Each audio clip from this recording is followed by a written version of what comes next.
Assalamualaikum, belajar lagi bersama Pak Rizdi. Kali ini kita akan ngebahas soal lagi alias membahas soal. Kita punya sebuah soal tentang rangkaian seri RL ya, resistor dan induktor. Sumber listrik bolak-balik sinusoid menghasilkan tegangan efektif 100 volt dan frekuensi 50 Hz. Dirangkai seri dengan sebuah resistor 6 kilo ohm. Ada resistor 6 kilo ohm dan sebuah induktor yang kita belum tahu induktansinya ya. Kuat arus yang terukur oleh ammeter adalah 10 miliampere. Tentukan yang pertama impedansi rangkaiannya. Langsung kita jawab dulu soal pertama, bagian pertama tentang impedansi rangkaian. Nah, tadi soal sudah menyebutkan tegangan efektifnya yang dihasilkan oleh sumber adalah 100 volt, kemudian arus yang terukur oleh ammeter ya. Nah, jadi kalau ada kalimat di situ menyebutkan bahwa arus terukur oleh ampermeter, berarti itu arus efektif ya, karena ampermeter mengukur nilai efektif. Nah, sudah ada tegangan efektif, sudah ada arus efektif, berarti kita bisa langsung menentukan Z, impedansi ya. Nah, Z atau impedansi itu sama dengan, bisa dihitung dari V dibagi dengan I, kalau ada V maksimum dibagi I maksimum, kalau adanya V efektif ya berarti V efektif dibagi dengan I efektif ya. Sama dengan V efektifnya adalah 100 volt seperti disebutkan dalam soal, kemudian I efektifnya adalah 10 miliampere, berarti ini 10 kali 10 pangkat minus 3 ya. Nah, 100 bagi 10, 10, kemudian ada minus 3 nih, pindah ke atas jadi 1000 kan. Jadi dapatnya 10.000 alias 10 kilo ohm. Nah, jadi rangkaian ini impedansinya 10 kilo ohm.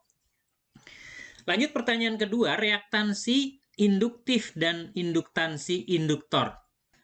Yang B ini, kita punya data hambatan ya, hambatannya 6 kilo ohm, kemudian impedansinya barusan kita hitung 10 kilo ohm, dari situ kita bisa menentukan reaktansi induktif karena Z kuadrat ya adalah R kuadrat ditambah dengan, karena hanya ada R dan L maka ini ditambah dengan XL dikuadratkan ya. Ini angka pasangan-pasangan Pitagoras yang sangat terkenal, saya kira semuanya paham ya. Ini 10 kilo kuadrat, tapi boleh juga kalau kalian menghitung detail ya, sama dengan R kuadrat itu 6 kilo, saya tulis 6K kuadrat ditambah dengan XL kuadrat. Nah, ini kan pasangan terkenal, 10, 6 temannya satu lagi berapa? 8, iya betul ya. Nah, tapi kalau ada yang nggak puas pengen ngitung ya boleh aja, nggak apa-apa. Ini jadi kan nanti ada 100 K kuadrat gitu ya, sama dengan 36 K kuadrat, sama dengan ditambah ya, ditambah dengan XL kuadrat. Nah, dengan pindah ruas kita akan dapatkan XL kuadratnya 100 dikurang 36 adalah 64K kuadrat ya. Jadi dapat tuh XL-nya sama dengan diakarin ya. Jadi akarnya 64, 8 kilo ya, kilo ohm. Nah, inilah reaktansi induktif dari rangkaian ini ya. Kemudian ditanya juga induktansi dari induktor ya. Nah, kita sudah punya XL. Nah, XL itu sama dengan omega dikali L ya. Nah, omeganya nggak ada, yang adanya frekuensi, omeganya kita ganti dengan 2πf dikali L. Ini XL-nya. Nah, angkanya sudah ada, XL-nya 8 kilo alias 8000, saya ganti 8000 ya. Sama dengan 2π dikali frekuensinya 50 dikali L. Nah, dari sana kita dapatkan L-nya sama dengan 8000 dibagi dengan 2 nih kali 50 berarti 100 ya. 100 pi ya. Nah, coret nolnya yang 2 jadi 80 dibagi pi. Maka induktansi dari kumparan atau induktornya adalah 80 dibagi pi Henry. Lanjut lagi pertanyaan yang D, tegangan ujung-ujung induktor. Tegangan ujung-ujung induktor.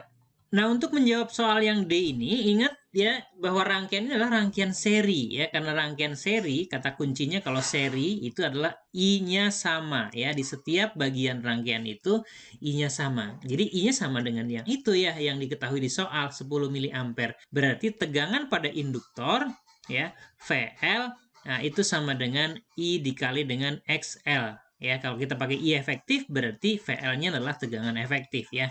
Nah, arus efektifnya adalah 10 mili, jadi 10 kali 10 pangkat minus 3. Kemudian XL-nya tadi udah kita hitung itu 8 kilo ohm ya. 8 kilo itu 8000 berarti kan ya. Nah, ini 10 pangkat min 3-nya habis dengan 1000 yang ini berarti 8 kali 10, 80 volt. Jadi cukup jelas ya, tegangan ujung-ujung induktornya adalah 80 volt.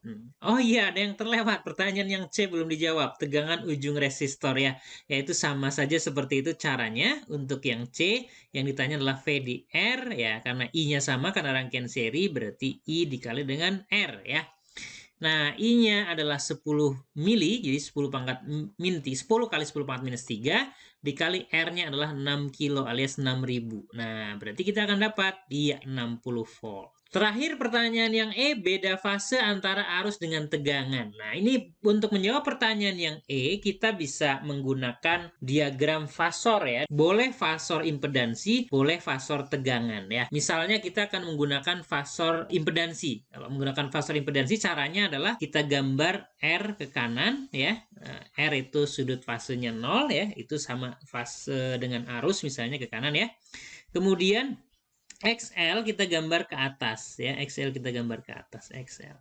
Nah, maka sisi miringnya ini adalah Z. Nah, lebih jelas kalian simak pembahasan khusus tentang fasor ya. Dari sini kita udah tahu nih, kan udah XL-nya ada, R-nya ada, Z-nya ada. Jadi kalian bisa pilih, silahkan mau pakai sin, cos, tangen gitu ya. Nah, misalnya kita pakai cos, boleh ya, kita pakai cos. Nah, cos itu kan samping dibagi dengan yang miring, berarti R dibagi Z. R-nya adalah 6 kilo ohm, kemudian Z-nya 10 kilo ohm. Jadi 0,6. Nah, berarti sudutnya kita punya, sudutnya yang cosnya 0,6, yang cosnya 0,6 berapa sudutnya? Iya, 83 derajat. Dan ini kita ingat serangkaiannya adalah rangkaian RL. Jadi yang ada induktor, nggak ada kapasitor. Maka nanti fase tegangannya mendahului ya. Jadi fase tegangannya mendahului fase arus dengan sudut sebesar 53 derajat. Oke, itu dia pembahasan soal tentang rangkaian seri RL, induktor dan resistor ya. Semoga ngerti banget. Like kalau suka, dislike kalau tidak suka, subscribe dan nyalakan loncengnya agar tidak ketinggalan materi-materi terbaru. Jangan lupa share agar manfaatnya lebih luas. Sampai ketemu di video-video berikutnya.